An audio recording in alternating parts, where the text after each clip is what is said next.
Hello everyone, good morning. આજે આપણે જોઈશું એક ઇમ્પોર્ટન્ટ ક્વેશ્ચન જે ઓલરેડી આપણે શીખી ગયા છે.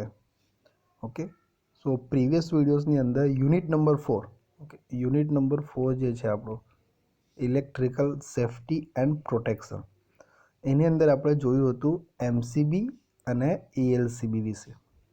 ओके, एमसीबी क्या करता है एंड ईएलसीबी क्या करता है वो ऑलरेडी हमने देख लिया है. सो जो ज़्यादातर जो क्वेश्चन आता है ना वो दोनों 3 या 4 मार्क्स में अलग आ सकते हैं या तो एक दूसरे के बीच में जो है ना कंपैरिजन वो भी आ सकता है. सो यहाँ पे है comparison between MCB and ELCB. MCB का फुल फॉर्म क्या है? Miniature circuit breaker. And ELCB का क्या है? Earth leakage circuit breaker. So यहाँ पे कंपैरिजन में पहला जो पॉइंट है वो है, देखो, ओवरलोड एंड शॉर्ट सर्किट सामे रक्षण आपे छे. सो एमसीबी क्या करता है, जब ओवरलोड होता है या तो शॉर्ट सर्किट हो जाता है तो उसके अगेंस्ट में प्रोटेक्शन हमें देता है. इक्विपमेंट को, हमारे जो इक्विपमेंट है घर पे ना उनको बचाता है. सो सेकंड पॉइंट क्या आएगा कि आमा इक्विपमेंट ने रक्षण મળે છે, राइट. सो जैसे ही ओवरलोड या शॉर्ट सर्किट डिटेक्ट होती है तो वो ट्रिप हो जाता है एमसीबी. तो उसकी वजह से हमारा जो इक्विपमेंट मतलब टीवी, रेफ्रिजरेटर, जो भी है, वॉशिंग मशीन, राइट, वो डैमेज हो सकते हैं लेकिन डैमेज होंगे नहीं. किसकी वजह से? एमसीबी की वजह से. सो यहाँ पे 2 पॉइंट हो गए कि ये 2 एमसीबी के अंदर होते हैं. अब देखो ईएलसीबी में क्या है. सो ईएलसीबी में क्या है कि इलेक्ट्रिकल इक्विपमेंट में इन्सुलेशन खराब થવાથી अर्थ तरफ करंटનું लीकेज થાય ત્યારે રક્ષણ આપે છે, राइट. सो ईएलसीबी कब यूज़ होता है, किसके अगेंस्ट में प्रोटेक्शन देता है? तो जो भी इलेक्ट्रिक कंपोनेंट होते हैं या सॉरी इक्विपमेंट होते हैं तो उसके अंदर है ना कंडक्टर होते हैं. तो वो कंडक्टर हमने पढ़ा ही था, उसके ऊपर इंसुलेटिंग मटेरियल होता है. अब वो मटेरियल जो है ना वो थोड़ा क्या डैमेज हो जाए, ओके, या तो इसके अंदर थोड़ा बहुत पंक्चर हो जाए तो उसकी वजह से लीकेज करंट फ्लो होता है. किसकी बॉडी में से? इक्विपमेंट जो होता है ना उसकी बॉडी में से. तो उसके अगेंस्ट में ये हमें प्रोटेक्शन देता है. और उसकी वजह से क्या होता है कि जो उसको टच करेगा, इक्विपमेंट की बॉडी को हम टच करेंगे तो हमें शॉक लगने के चांसेस रहते हैं, राइट. सो यहाँ पे क्या है, देखो दूसरा पॉइंट, आनाथी व्यक्ति ने रक्षण મળે છે, राइट.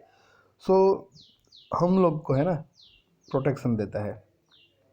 ये जो लीकेज करंट फ्लो होता है इक्विपमेंट की बॉडी में से तो उसके अगेंस्ट में प्रोटेक्शन मिलता है हमें. तो ये 2 पॉइंट हो गए. ओके, सो अब हम देखते हैं थर्ड पॉइंट. बहुत इजी है वैसे. थर्मल અને ઇલેક્ટ્રોમેગ્નેટિક પ્રકારના ડિવાઇસનો ઉપયોગ થાય છે. सो एमसीबी के अंदर जो है ना इस टाइप के थर्मल एंड इलेक्ट्रोमैग्नेटिक टाइप के जो डिवाइस है वो यूज़ होते हैं. सो ईएलसीबी में क्या यूज़ होता है, तो ईएलसीबी में है ना कोर बैलेंस ट्रांसफॉर्मर प्रकारना सेंसिटिव रिलेનો उपयोग થાય છે, राइट.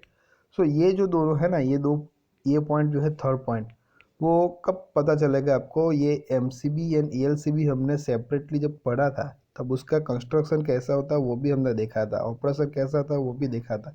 ओके, तो वहाँ पे लिखा हुआ है, राइट. फोर्थ है वो है रेटिंग के बारे में कि कौन सी रेंज की रेटिंग के लिए एमसीबी एंड ईएलसीबी अवेलेबल है मार्केट में. तो रेटिंग जो है एमसीबी का वो 0.5 to 63 एम्पियर तक है, राइट. और ईएलसीबी का जो है वो है 30 milliampere, 100 milliampere and 300 milliampere. Fifth जो है वो है उसका जो कंस्ट्रक्शन है वो कैसा है. तो एमसीबी का है ना बहुत इजी है, सिंपल है. रचना प्रमाणમાં કેવી છે? સરળ છે. તેવી જ રીતે ईएलसीबीમાં એનાથી ઊંધું, रचना કેવી છે? अटपटी છે. मीन्स जो उसका कंस्ट्रक्शन है वो कैसा है? थोड़ा कॉम्प्लिकेटेड है. ओके, बहुत इजी है. एक याद रखो, दूसरा ऑटोमेटिकली आपको याद रह जाएगा. जो लास्ट वन है वो है कॉस्ट के बारे में है। एमसीबी थोड़ी सस्ती आती है, ओके, किंमत ओછી છે, एंड ईएलसीबी મોંઘી, okay. So ELCB is costlier than MCB. So ये जो क्वेश्चन है ना, मैंने 2-3 पेपर में देखे थे, तो ये क्वेश्चन जो है आपके लिए आईएमपी क्वेश्चन है, comparison between MCB and ELCB, right. So आप एमसीबी एंड ईएलसीबी आप सेपरेट दो थियरी आपको करनी ही है, वो 3 या 4 मार्क के लिए आईएमपी ही है, लेकिन वो दो के बाद आपको ये कंपैरिजन भी आ सकता है, तो आप ये अलग से ना करो, तो ये दो थियरी आपको आती है एमसीबी ईएलसीबी, तो आप ये इजीली आप डायरेक्ट भी लिख सकते हो, वेरी। चलो, तो ये इम्पोर्टेंट हुआ। और जो यूनिट नंबर 4 है उसमें ये हमारा एक लास्ट टॉपिक है, उसमें थोड़ा लंबा दिया हुआ है बुक के अंदर, लेकिन जो पूछा जाता है ना एग्ज़ाम में वही मैं आपको बताता हूँ। सो वो है इलेक्ट्रिकल सेफ्टी एंड अर्थिंग। ये जो टॉपिक है उसमें पूरा बहुत कुछ दिया है, लेकिन उसमें से क्वेश्चन कौन सा आता है, ये causes of electrical accident, okay. ये क्वेश्चन आता रहता है G2 एग्जाम में 3 या 4 मार्क्स में, ज़्यादातर मैंने देखा तो 4 मार्क्स में आया था, बराबर है। कि ઇલેક્ટ્રિકલ એક્સિડન્ટ થવાના અકસ્માત થવાના કારણો કયા છે, તો આ ટોપિક છે એ આખો નથી કરવાનો, આપણે એક જે ઇમ્પોર્ટન્ટ ક્વેશ્ચન છે એરા વીજ અકસ્માત થવાના કારણો એ આપણે જોઈશું આજે, right. Causes of electrical accident, तो यहाँ पे टोटल 6 कॉजेज दिए हुए हैं। सो मेन तो क्या है ना, ये जो है ना मेन टॉपिक वो है, उसके अंदर में क्या होता है एग्जाम्पल दिया हुआ है बुक में, बस और कुछ नहीं है। तो पहला क्या है देखो, बहुत इजी है, to operate high voltage equipment without taking suitable measures of safety. So high voltage equipment को ऑपरेट करना है हमें, और हम कुछ भी सेफ्टी के बगैर उसको ऑपरेट करें तो इलेक्ट्रिकल एक्सीडेंट होने के चांसेस रहते हैं, राइट। ये पहला पॉइंट है। तो यहाँ पे लिखा भी है देखो, high voltage equipment should be properly earthed, मतलब કે જે હાઈ વોલ્ટેજ જે છે જે પણ સાધનો હોય એ કેવા હોવા જોઈએ, વ્યવસ્થિત રીતે અર્થ કરેલા હોવા જોઈએ, નહીં તો શું થશે, electrical charge is induce from high voltage conductor to another nearby conductor. So होता क्या है, चार्ज इंड्यूस होता है कहाँ से कहाँ तक, high voltage conductor to low voltage conductor, और वहाँ पे है ना, यहाँ पे लिखा नहीं है लेकिन कैपेसिटिव मतलब कैपेसिटेंस की इफ़ेक्ट जो है ना वो होती है यहाँ पे, तो उसकी वजह से प्रॉब्लम आ सकती है, right. So if proper earthing is not done and person come in contact with that wire gate shock, okay. So properly earthing नहीं किया है और कोई भी हम उसके कांटेक्ट में आए तो हमें शॉक लग सकता है, ये हमारा पहला पॉइंट है। सो मेन बात है ना, तो ये आपको याद रखना है, ये टाइटल, राइट। देखो कौन सा है ये, अभी मान लो कि 2 मार्क्स में है तो सिर्फ ये लिख के आओ टाइटल, 3 या 4 मार्क्स में है तो थोड़ा बहुत टाइटल लिख के 1-2 लाइन समझा दो, एक आध एग्जाम्पल दे दो, बुक में बहुत सारे एग्जाम्पल दिए हैं, आपको 1-2 देना है। सो हाई वोल्टेज इक्विपमेंट ने योग्य सलामतीना पगला वगर चालू करવું, આપણો ફર્સ્ટ છે, રાઈટ, કે આના કારણે આપણો વીજ અકસ્માત થઈ શકે। તો એના માટે જે હાઈ વોલ્ટેજના ઇક્વિપમેન્ટ છે, સાધનો, એ બરાબર કેવા કરેલા હોવા જોઈએ, અર્થ કરેલા હોવા જોઈએ। જો બરાબર અર્થિંગ ના થયું હોય તો શું થશે, હાઈ વોલ્ટેજ સાથે જોડેલ કંડક્ટર અને બીજા કંડક્ટર વચ્ચે जो આવ્યું છે અહીંયા કેપેસિટરની અસરથી બીજા વાહક પર ચાર્જ ઇન્ડ્યુસ થશે, ઓકે। આના કારણે હવે અર્થિંગ પાક્કું ન હોય અને વ્યક્તિ તેને અવાહક બૂટ પહેર્યા વગર અડકે તો શોક લાગે, બરાબર છે। सो सेफ्टी, हाई वोल्टेज इक्विपमेंट को ऑपरेट करना है तो सेफ्टी जरूरी है। बीजो पॉइंट है આપણો इम्प्रॉपर इलेक्ट्रिकल कनेक्शन, के कनेक्शन जो है ना वो प्रॉपर तरीके से नहीं, जो करना चाहिए जिस वायर को जहाँ पे हमें कनेक्ट करना चाहिए वहाँ पे नहीं लगाया, दूसरी जगह पे लगा दिया, तब भी प्रॉब्लम हो सकती है, राइट। वही यहाँ पे कॉन्सेप्ट है। देखो क्या है, electrical appliance should be connected to the proper supply. If this is not taken care it results in electrical accident. Okay, तो यही लिखा है, जो यहाँ पे लिखा है बस उसको थोड़ा लंबी तरीके से लिखा है ना, एक्सपांड करके लिखा है कि अच्छी तरह से सप्लाई के साथ कनेक्ट करना पड़ता है प्रॉपरली, नहीं तो प्रॉब्लम आ सकती है, इलेक्ट्रिकल एक्सीडेंट हो सकता है। ये एग्जाम्पल से आपको ज़्यादा पता चलेगा। कौन सा, देखो यहाँ पे example, transformer should never be connected to the DC source. Transformer જે છે ને એ એસી પર જ કામ કરે છે, બરાબર, એને એસી સાથે જોડવામાં આવે છે, તો એને ક્યારેય પણ ડીસી સોર્સ સાથે જોડવો નહીં। જો જોડી દીધો આપણે તો પછી એક્સિડન્ટ થવાનો જ છે ઇલેક્ટ્રિક, રાઈટ। બીજું છે અહીંયા લખ્યું, similarly the phase sequence should be check before transformer are connected in parallel. કે ટ્રાન્સફોર્મરને જ્યારે આપણે સમાંતર જોડવામાં આવે છે ત્યારે એને જે ફેઝના સિક્વન્સ છે એ પણ વ્યવસ્થિત રીતે આપણે સૌપ્રથમ ચેક કરેલા હોવા જોઈએ, બરાબર છે। ગુજરાતીમાં પણ છે જ અહીં, અયોગ્ય વીજ જોડાણ। ઓકે, ઇલેક્ટ્રિકલ સાધનને જે પ્રકારનો અને જેટલો વોલ્ટેજ સપ્લાય જોઈએ એ પ્રમાણે તેને જોડવું જોઈએ। જો આમ ન થાય તો અકસ્માત થાય જ। જો દાખલા તરીકે આપ્યું છે અહીંયા, ટ્રાન્સફોર્મરને એસી સપ્લાય સાથે જોડવું જોઈએ, ડીસી સાથે સપ્લાય સાથે જોડવું જોઈએ નહીં, આપણે જોઈએ। ઓકે, અને પેરેલલ જ્યારે સમાંતર જોડવામાં આવે ત્યારે ફેઝ સિક્વન્સને આપણે વ્યવસ્થિત રીતે ધ્યાનમાં રાખવાની હોય છે, બરાબર। સિક્વન્સને આપણે જાળવવાની, નહીંતર અકસ્માત થઈ શકે। એ જ રીતના છે આપણો થર્ડ પોઈન્ટ કે to work on live line without using safety device, બરાબર છે। લાઈવ લાઇન મતલબ કે કોઈક આપણે લાઇન છે અને એમાંથી કરંટ પસાર થતો છે, બરાબર, અને એના પર આપણે કામ કરવાનું છે, તે પણ કોઈ પણ સેફ્ટી ડિવાઇસ વગર તો પણ થઈ શકે ને, બરાબર છે। Normally one should not work with live line. મતલબ શું કે જનરલી છે ને કંઈ પણ કામ કરવું હોય ને તો આપણે આવી જે લાઈવ લાઇન હોય ને કરંટ પાસ થતી તેના પર આપણે કરવું ના જોઈએ, જનરલી ના કરતા હોય। ઇટ ઇઝ બીકમ્સ નેસેસરી, જો જરૂરિયાત પડે એવું કે ચાલુ લાઈને આપણે કંઈક કરવાની જરૂર પડે તો suitable safety devices should be use, કે એના જે જરૂરી જે છે એ સેફ્ટી ડિવાઇસ યુઝ કરવા જરૂરી। જે અહીંયા આપ્યું પણ છે ગુજરાતીમાં, સલામતીના યોગ્ય સાધન વગર ચાલુ લાઇન પર કામ કરવું। સામાન્ય સંજોગોમાં લાઈવ લાઇન પર કાર્ય કરવું જોઈએ નહીં, પરંતુ કંઈક માની લો એવી ઇમરજન્સી આવી ગઈ કે લાઈવ લાઇન પર આપણે કામ કરવાની જરૂર પડી ગઈ તો આપણે સલામતીના સાધનોનો ઉપયોગ વ્યવસ્થિત રીતે કરવાનો, બરાબર છે। અને માત્ર સલામતીના નહીં પરંતુ સલામતીના યોગ્ય સાધનોનો ઉપયોગ જરૂરી છે। એટલે કે સાધન ડિફેક્ટિવ અથવા તો લો ગ્રેડના ના ચાલે, મતલબ સાધન જે છે ને બગડેલા ના હોવા જોઈએ, વ્યવસ્થિત સાધન તો સલામતીના વાપરવાના જ છે પણ કેવા જોઈએ, યોગ્ય જોઈએ, એ બગડેલું ના હોવું જોઈએ, બરાબર છે। એ જો એ ખરાબ થઈ ગયું હોય તો પછી એનો મતલબ જ નથી, અને લો ગ્રેડના ન ચાલે, બરાબર, થોડી ક્વોલિટી સારી હોવી જોઈએ એની। સો ખૂબ જ ઇઝી છે, આ 3 થી 4 વાર જીટીયુ એક્ઝામ પેપરમાં આવ્યો છે question.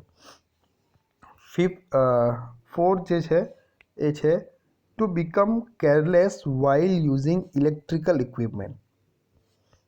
To become careless while using electrical equipment, कि जब हम इलेक्ट्रिकल इक्विपमेंट कोई भी यूज़ करते हैं और हम केयर नहीं रखते हैं, यहाँ पे एग्जाम्पल भी दिया हुआ है, देखो, care should be taken while using electrical equipment to avoid accident. दाखला तरीके हूँ तमने एक दाखलो आपूँ कि આપણે આયર્ન કરતા હોય કપડાને, બરાબર છે, અને એ આપણે આયર્ન કરતા જે આપણા કપડાની ઉપર મૂકી હોય ને આપણે કંઈ બીજા કામમાં યા તો બહાર ચાલી જાય, આપણે યાદ જ ના રહે તો આગ લાગવાના ચાન્સીસ રહે, એક ટાઈપનું એ જ થઈ ગયું ને, બરાબર। સો અહીંયા પણ લખ્યું છે, જુઓ, ફોર એક્ઝામ્પલ, ટુ ગો અવે with hot iron keeping on clothes, બરાબર, કપડાની ઉપર આપણે ગરમ અસ્ત્રી મૂકીને ગઈએ ને, ઓકે, તે છે two operate equipment without earthing, કે કોઈ પણ ઇક્વિપમેન્ટને આપણે અર્થિંગ વગર આપણે યુઝ કરીએ તો એ ચાન્સીસ રહે છે, બરાબર. જો ઘણા બધા એક્ઝામ્પલ આપ્યા છે, તમારે અમુક જ લખવાના માર્ક્સ જોઈને. અહીંયા પણ આપ્યું છે, જુઓ. ઇલેક્ટ્રિક સાધન વાપરતી વખતે બેદરકારી રાખવી. જો વીજ સાધન ચલાવતી વખતે કાળજી રાખવામાં ન આવે તો અકસ્માત થઈ શકે. દાખલા તરીકે ઇલેક્ટ્રિક ઇસ્ત્રીને કપડા પર મૂકીને ચાલી જવાનું. ગીઝરમાં પાણી આવતું ન હોય તો પણ ગીઝરને લાંબો ટાઈમ સુધી આપણે ચાલુ રાખવાનું. 3 પેન સોકેટમાં પિન ઢીલી રહે એ રીતે ટોપને લગાવવું, બરાબર છે. આ બધા અકસ્માતને નોતરવાના લક્ષણો છે. ખ્યાલ આવી गयो. सो आपको जो है ना ये मेन पॉइंट है आपका, यहाँ पे जो बोल्ड फॉन्ट में जो दिया ना ये आपका मेन पार्ट है, उसमें आपको किस तरह से उसको समझाना है ये आपके ऊपर है. एक या दो एग्जाम्पल दे दो, ऐसा है ना कि बुक में दिया है तो सब कुछ लिखना है, मार्क के हिसाब से लिखो, राइट. 5th जो पॉइंट है वो है when safety system is not use. Safety system આપણે યુઝ ના કરીએ. હવે આ શું છે, બરાબર છે. આ બધી વસ્તુ કેવી છે, આપણને ઇઝી યાદ રહી જશે, કેમ કે આપણે આ બધી વસ્તુ નોર્મલી આપણા રોજિંદા જીવનમાં આપણે આ યુઝફુલ છે જ આપણા માટે, બરાબર છે. આપણે સેફટી રાખતા જ હોય ને ઘણી બધી, આ બધા જ પોઈન્ટને આપણે કેર રાખતા જ હોય. In all the electrical equipment safety arrangement is provided. If it is overlooked there is possibility of damage and accident. For example देखो इसके लिए motor starter arrangement is done to stop the motor when it is overloaded. But समझ में आया क्या बोला, कि ऐसी अरेंजमेंट होती है कि ओवरलोड हो जाए मोटर तो वो ऑटोमेटिकली स्टॉप हो जाए. But many a time people tie the handle so that the motor does not become off. In such case there is no way out for the motor to burn. બરાબર છે. સો ઘણા કેસમાં આવું થાય છે કે મોટર બંધ જ ના થાય, બરાબર છે, તો એ ટાઈમે એનો ચાન્સ વધી જાય ડેમેજ થવાના. તો સલામતી માટેને પ્રણાલીનો ઉપયોગ ન કરવામાં આવેલ હોય તો પણ એક્સિડન્ટ થઈ શકે, બરાબર. દરેક વીજ યંત્રોમાં સલામતી માટેની વ્યવસ્થા રાખવામાં આવી હોય છે. તેની અવગણના કરવામાં આવે તો નુકસાન અને અકસ્માત થવાનો સંભવ રહે છે. દાખલા તરીકે મોટર પર ઓવરલોડ થાય ત્યારે તેના સ્ટાર્ટર્સમાં હેન્ડલ ઓફ સ્થિતિમાં આવી જાય અને મોટર બંધ થઈ એવી રક્ષણની વ્યવસ્થા હોય છે. આવું 1-2 વાર થાય ત્યારે ઓવરલોડ સાથી થાય છે તે જોવાને બદલે લોકો સ્ટાર્ટરના હેન્ડલને ઓન સ્થિતિમાં દોરી વડે બાંધી દે જેથી સ્ટાર્ટર ટ્રીપ ના થાય. આવા સંજોગોમાં મોટર બળી જાય અને આગ લાગી જાય છે, બરાબર છે. ખબર પડી. ઓટોમેટિક આપણે ત્યાં પણ એવું થતું હોય ને કે ઓવરલોડ થતું હોય અને એના લીધે પેલું હેન્ડલ પડી જતું હોય, પરંતુ આપણે એમ વિચારીએ છીએ કે આ હેન્ડલમાં જ પ્રોબ્લેમ છે, બરાબર. એને શું કરીએ આપણે, હેન્ડલ ઊંચું કરીએ અને પછી કંઈક સાથે એને ફિટ કરી દઈએ, કંઈ બાંધી દઈએ, એટલે કે જ્યાંથી એ નીચે ટ્રીપેજ ના થાય. સો એના કારણે પણ આપણું જે ઇક્વિપમેન્ટ છે ને એ આપણું બળી જાય.